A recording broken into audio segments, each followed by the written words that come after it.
신명기 29장과 30장 성경 본문을 통해 사랑하면 순종한다라는 제목으로 하나님의 말씀을 증거하겠습니다. 신앙생활에서 가장 중요한 것은 무엇일까요? 성경의 많은 곳에서 그것을 순종이라고 합니다. 하나님은 사무엘 선지자를 통해서 사울에게 순종이 제사보다 낫다라고 말씀하셨습니다. 사울은 아말렉과의 전쟁에서 얻은 모든 전리품을 하나님께 바치라는 말씀에 순종하지 않았습니다. 그래서 왕의 자리를 잃고 가족도 잃고 생명도 잃었습니다. 오늘 본문 신명기 29장 말씀도 순종을 강조합니다. 2절, 5절, 9절을 우리가 교대로 읽겠습니다. 모세가 온 이스라엘을 불러 모으고 그들에게 말하였다.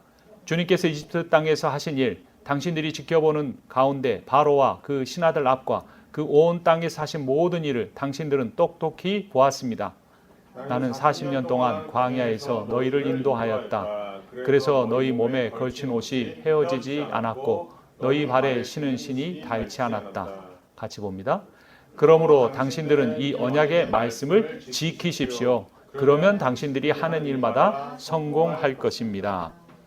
하나님께서 이스라엘 백성을 어떻게 인도해 오셨는지를 돌아보게 하신 뒤에 순종하면 복을 주겠다고 말씀하십니다.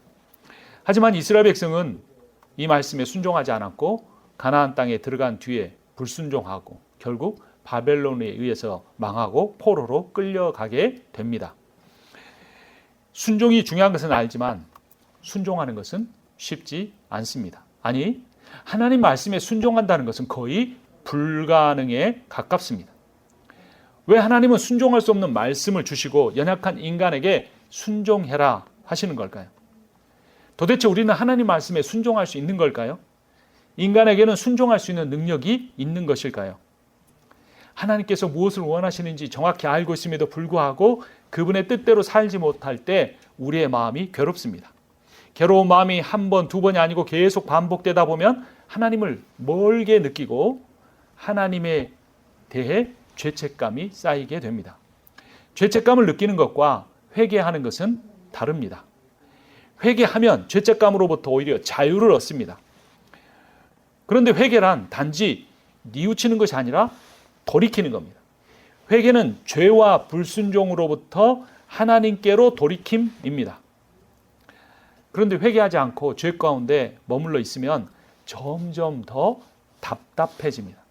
답답한 시간이 길어지면 무뎌집니다.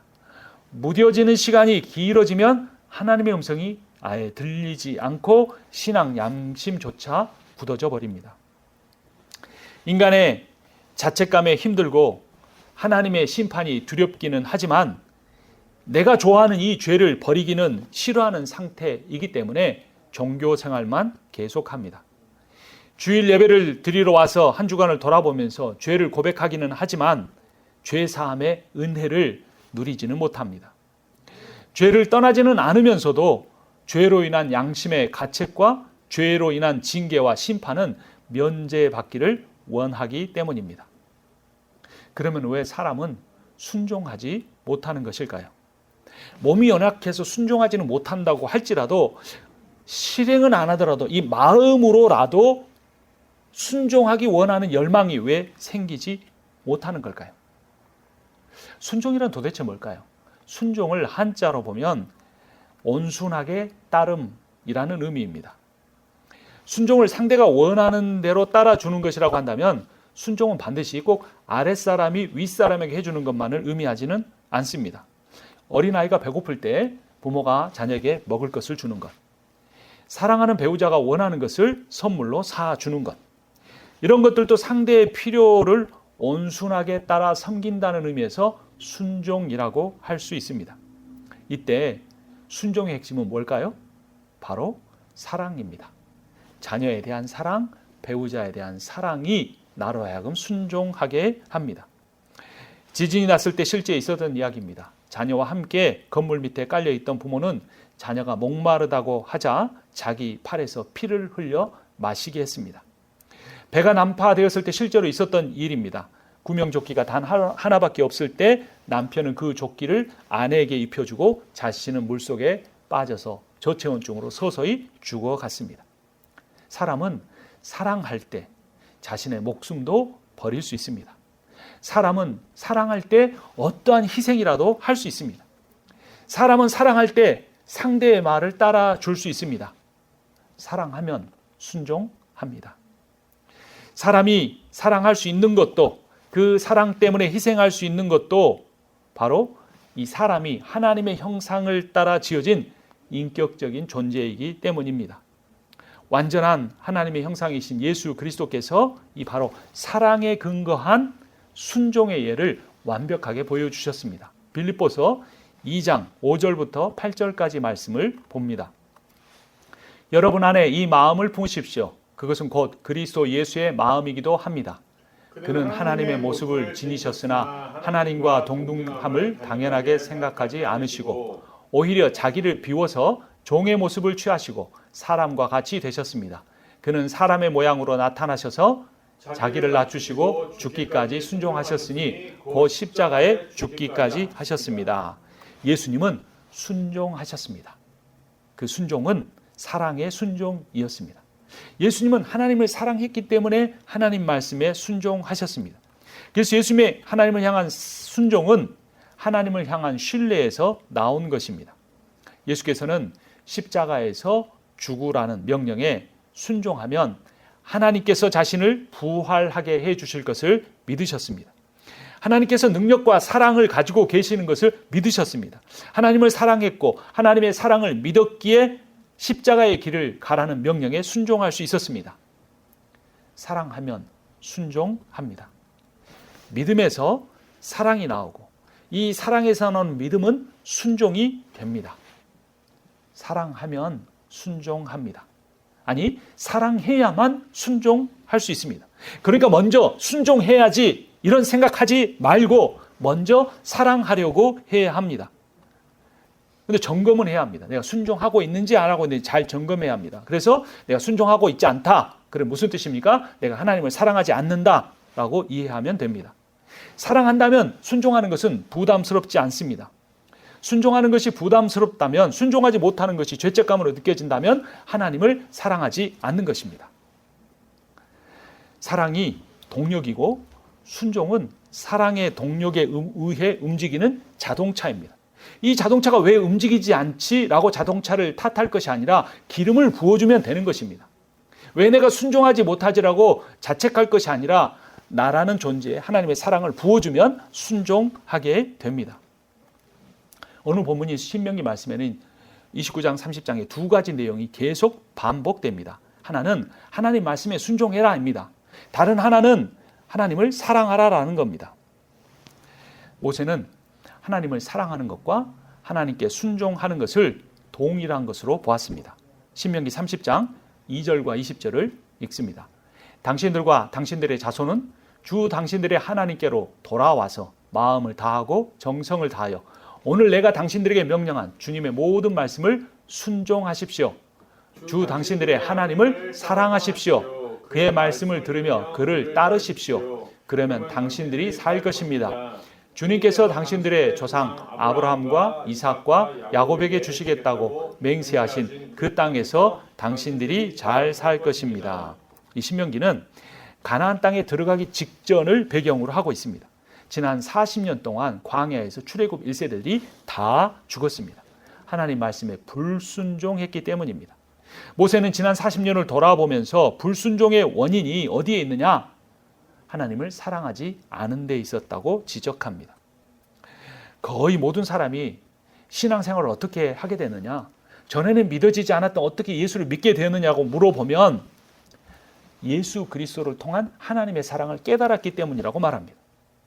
나 같은 죄인을 위해서, 나 같은 사람을 위해서 하나님의 아들이 십자가에 죽으셨다는 그 복음에 감격해서 그 은혜로 눈물을 흘리고 그 속죄함의 사랑을 내가 믿게 되었다라고 말합니다. 그런데 이상하게도 신앙생활하면서 시간이 지나면 지나어 갈수록 하나님의 사랑을 점점 더 잊어버립니다. 그 이유는 뭐냐면 신앙생활을 하면 할수록 자신을 얽어매는 교회의 종교적 전통 때문입니다. 큐티를 한다든가 기도를 한다든가 헌금을 한다든가 단기 선교를 한다든가 교회 청소를 한다든가 이런 교회의 종교적 전통으로 하나님의 사랑을 대신해 버립니다. 현대 교회는 율법보다 교단의 교리를, 하나님의 말씀보다 교회의 전통과 내규를, 성령의 인도하심보다 자신의 신앙관, 믿음이란 이거야 라는 그것을 훨씬 더 중요하게 여깁니다. 그래서 하나님의 사랑은 잊어버리거나 잃어버립니다. 그리고 남는 것은 순종해야 할 종교적 의무뿐입니다. 여러분, 결혼 생활도 마찬가지입니다. 한번 생각해 보십시오. 왜 결혼했습니까? 사랑해서 결혼했습니다. 그 사람을 만나면 가슴이 뛰어서 결혼했습니다. 같이 있고 싶어서, 결혼하면 날마다 같이 살 수 있을 것 같아서 사랑해서 결혼했습니다. 그런데 결혼을 하기도 전에, 결혼을 앞두고 준비하면서부터 현실적인 문제에 부딪히게 됩니다. 그리고 결혼하고 나면 본격적으로 아이를 낳는 것, 아이를 키우는 것, 그 아이를 교육하는 것, 가정생활 등으로, 직장생활로 자신들이 무엇 때문에 결혼했는지, 사랑해서 결혼했다는 그 사실조차도 잊어버리게 됩니다. 해야 할 의무에 집중하다 보면 그 의무를 감당할 수 있는 원동력인 사랑을 잃어버리게 됩니다. 우리가 성경을 매일 읽어야 하는 이유가 바로 여기에 있습니다. 성경은 잘 읽어보십시오. 처음부터 끝까지 인간의 순종에 대한 이야기가 절대 아닙니다. 인간은 처음부터 끝까지 불순종했다는 이야기만 가득 차 있습니다. 그럼 무슨 이야기를 하고 있습니까? 성경은 처음부터 끝까지 하나님의 사랑에 대해서 이야기하고 있습니다. 근데 오늘날 교회는 그 하나님의 사랑을 빼버리고 인간이 해야 할 순종만 강조합니다. 인간의 믿음이나 인간의 업적 행위에 대해 성경은 말하지 않습니다. 성경에 등장하는 인물들은 다 하나같이 문제 있는 인물들입니다. 아내를 여동생이라고 해서 부유한 왕에게 팔아 넘긴 아브라함, 형을 속여 장자권을 빼앗고 아버지를 속여 축복권을 얻은 야곱, 자신을 위해 목숨을 걸고 싸우는 충신의 아내를 간음하고 그 남편을 가장 위험한 전쟁터로 보내 살해한 다윗, 남편을 5번이나 바꾸고도 지금도 정상적 결혼이 아닌 동거 생활을 하면서 목마른 인생을 살아가던 사마리아 여인. 하나님은 그런 죄인들을 사랑하기로 결정하셨습니다. 그리고 그 사랑의 마음을 단 한 번도 바꾸신 적이 없으십니다. 결국 이 하나님의 생명의 말씀, 사랑의 말씀에 순종하지 않는 그들을 위해, 그들의 죄값을 대신 치르기 위해 인간이 되셨습니다. 그리고 십자가에서 가장 고통스러운 방법으로, 가장 비참한 방법으로, 가장 수치스러운 모습으로 죽으셨습니다. 이것이 우리 주 예수 그리스도의 복음입니다. 사랑의 복음입니다. 그런데 현대교회는 이 복음을 교회의 전통과 교회의 성장, 숫자적 성장이라는 이데올로기와 우상으로 바꾸어 버렸습니다. 하나님의 은혜 대신 사람이 멋지게 지은 건물을 자랑하고 하나님의 사랑 대신 교인의 숫자와 헌금을 자랑합니다. 자본주의를 따르는 교회는 숫자를 예배하고 사도행전적 교회는 성령에 순종합니다. 나는 지난 한 주 동안 성령에 얼마만큼 순종했습니까? 아니, 순종하기 전에 성령께서는 나에게 이것을 원하신다라고 하는 그 성령의 음성을 몇 번이나 들어보셨습니까? 아니, 들리지는 않더라도 내가 그 음성을 들어야 하는데 라고 애쓰신 적은 얼마나 있었습니까? 성령에 순종하는 교회가 몇이나 될까요? 순종하지는 못하지만 그분의 뜻을 알려고 간절히 기도하는 교회나 교인은 얼마나 될까요? 간절히 기도하지는 못하지만 하나님의 사랑에 진심으로 감사하고 그 사랑에 붙잡혀 살려고 하는 사람이 있기는 할까요? 어떤 교회가 이런 복음을 따르고 있는지, 우상을 따르고 있는지, 복음과 우상 중에 무엇을 따르는지 점검해보는 기준이 있습니다. 그것은 그 교회 안에 사랑이 있는가 없는가를 보면 압니다. 사랑이 없는 교회는 멋진 건물을 가지고 있어도 이미 죽은 것입니다. 사랑이 없는 교회는 수많은 교인이 모여서 예배를 드리고 있어도 사람이나 돈의 숫자를 우상으로 예배하고 있는 것입니다. 사랑이 없는 교회는 훌륭한 프로그램을 가지고 있어도 구원에 이르지 못하는 종교 생활을 가르치고 있는 것입니다. 사랑하면 순종합니다. 제가 지난 3년 반을 돌아볼 때 제게 부족한 것 단 하나가 바로 우리 주 예수 그리스도의 사랑이었음을 깨닫습니다. 그분의 사랑으로 무엇이든 할 수 있음을, 그 사랑 때문에 무엇이든지 하나님을 신뢰하고 맡길 수 있음을 제가 실천하지 못했습니다. 이 사랑이 언제나 하나님을 통해 우리에게 부어지기를 준비되어 있는데 우리가 그것을 잘 깨닫지 못합니다. 왜냐하면 이 예수 그리스도를 통해 복음을 통해 부어지는 하나님의 사랑은 성령을 통해서만 깨달을 수 있기 때문입니다. 성령은 우리가 잘 아는 것처럼 예수의 영입니다. 성령은 예수를 주님이라 부를 수 있게 해줍니다. 그 예수님께 순종하게 합니다. 이 성령은 우리를 하여금 예수의 인격을 닮아가게 합니다. 그리고 이 성령이 닮게 하는 예수의 인격의 중심은 바로 사랑입니다. 하나님도 사랑이십니다. 하나님이 인간이 되신 예수도 사랑이십니다. 예수 그리스도는 사랑 때문에 귀신을 내어 쫓아주셨고, 사랑 때문에 병자를 고쳐주셨고, 사랑 때문에 기적과 표적을 행하셨고, 사랑 때문에 비판하는 자를 용서하셨고, 사랑 때문에 겟세마네 동산에서 밤을 새워 기도하셨고, 사랑 때문에 골고다 언덕에서 버림받고 죽으셨습니다. 성경은 처음부터 끝까지 예수 그리스도를 통해 드러난 하나님의 사랑의 복음에 대해서 말씀하시고 선포하십니다. 우리를 통해 그 하나님의 사랑을, 예수 그리스도의 복음의 사랑을 전하기를 원하십니다. 오늘 신명기 말씀도 단지 성경 구절에 문자적으로 순종하라는 내용이 아닙니다. 하나님의 말씀의 원래의 뜻이 하나님의 사랑이라는 사실을 깨달으라는 것입니다. 하나님의 사랑도 사랑 때문에 너도 하나님을 사랑하고 너의 이웃도 사랑하라는 명령입니다. 하나님은 사랑을 깨달으라고 율법을 주셨는데 사람은 그 율법으로 다른 사람을 정죄하는 데 사용합니다. 로마서 13장 말씀 보겠습니다. 함께 읽습니다. 10절입니다. 사랑은 이웃에게 악을 행하지 아니하나니 그러므로 사랑은 율법의 완성이니라. 사랑하지 않으면 율법을 다 지켜도 단 하나도 지키지 못한 것입니다. 그러나 사랑하면 율법을 단 하나도 지키지 못했어도 다 지키는 것과 다름이 없습니다. 사랑 때문에 율법을 주셨는데 율법 때문에 사람을 정죄하게 하는 것, 이것이 바로 사탄의 전략입니다. 내 신앙이 당신의 신앙보다 훨씬 나으니 당신이 잘못됐습니다 라고 정죄합니다. 사랑 때문에 교회를 세우셨는데 교회 안에서 사랑을 정죄하게 하는 것이 사탄의 전략입니다. 자기 신앙관 때문에, 자기의 성경관 때문에, 자신이 더 교회를 사랑한다는 그러한 자부심 때문에 누군가를 정죄하는데 교회가 이용되고 있습니다. 사람을 보호하기 위해서 율법을 만들었는데 돈과 권력만 보호하는 것이 어떤 율법뿐만 아니라 세상의 법의 모순입니다.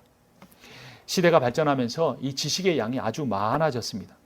지식의 양이 많아지면서 신학도 발전했습니다. 신학이 발전하면서 요즘 사람들은 다 하나님을 안다라고 합니다. 기독교는 이것이다, 신학이란 이것이다, 구원이란 이것이다라고 다 너무나 많은 지식을 갖고 있습니다. 나는 이 목사님의 말씀을 듣는다라고 자부심을 갖고 있습니다. 하지만 성경이 말하는 안다는 것은 하나님을 경험하는 겁니다. 성령의 충만함을 간절히 구하고 성령이 내 안에 들어오셔서 성령이 주시는 그 들을 길을 가지고 하나님의 음성을 듣는 것이 아는 것입니다. 하나님에 대한 지식이 늘어나는 현대교회는 반비례해서 하나님에 대한 경험이 줄어들고 있습니다. 하나님에 대한 지식이 늘어나는 만큼 하나님에 대한 경험이 줄어들고 있다는 것입니다. 하나님을 그러면 누가 경험할 수 있을까요? 원하는 사람은 경험할 수 있습니다.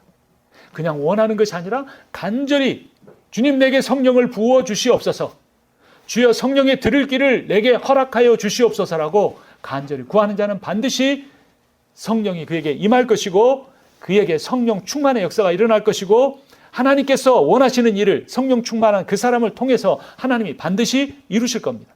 하나님은 건물을 통해 일하지 않으시고, 하나님은 돈을 통해 일하지 않으시고, 하나님은 숫자를 통해 일하지 않으시고, 하나님은 작은 세미한 성령의 음성을 들으려고 애쓰고 그 음성에 순종하는 사람을 통해서 하나님의 일을 하기를 원하십니다. 잠언 8장 17절 말씀 같이 읽습니다. 나를 사랑하는 자들이 나의 사랑을 입으며 나를 간절히 찾는 자가 나를 만날 것이니라. 기도가 강조되면서 기도가 아닌 것을 기도라고 오해합니다. 자기 혼자 말하고 하나님의 음성을 들으려고 하지 않습니다.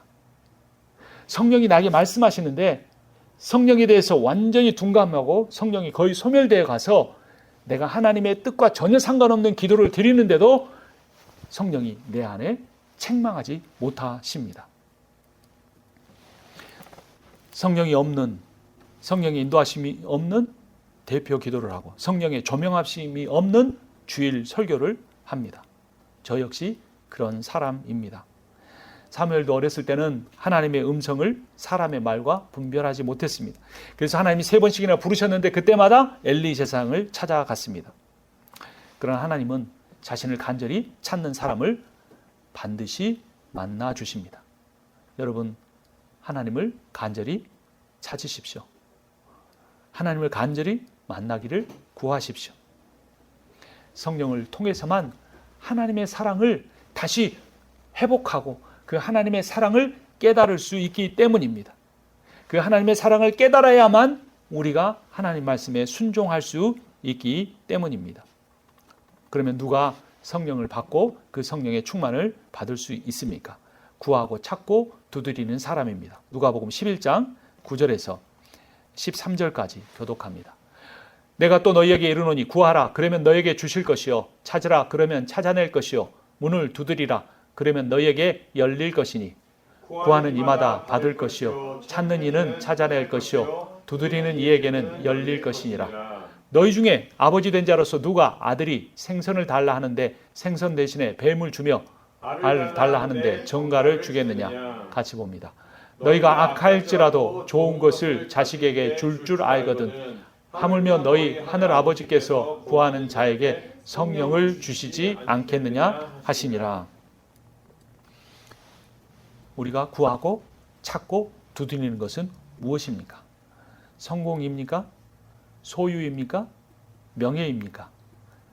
아니면 나의 대단한 신앙입니까? 우리가 구할 것은 오직 찾고 구하고 찾고 두드려서 받아야 할 것은 바로 좋은 분 성령이십니다.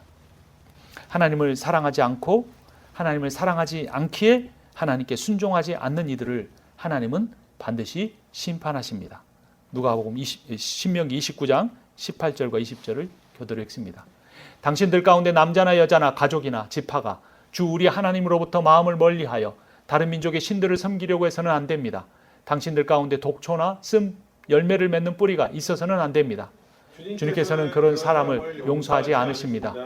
주님께서는 그런 사람에게 주님의 분노와 질투의 불을 퍼부으실 뿐만 아니라 이 책에 기록되어 있는 모든 저주를 그에게 내리게 하실 것입니다.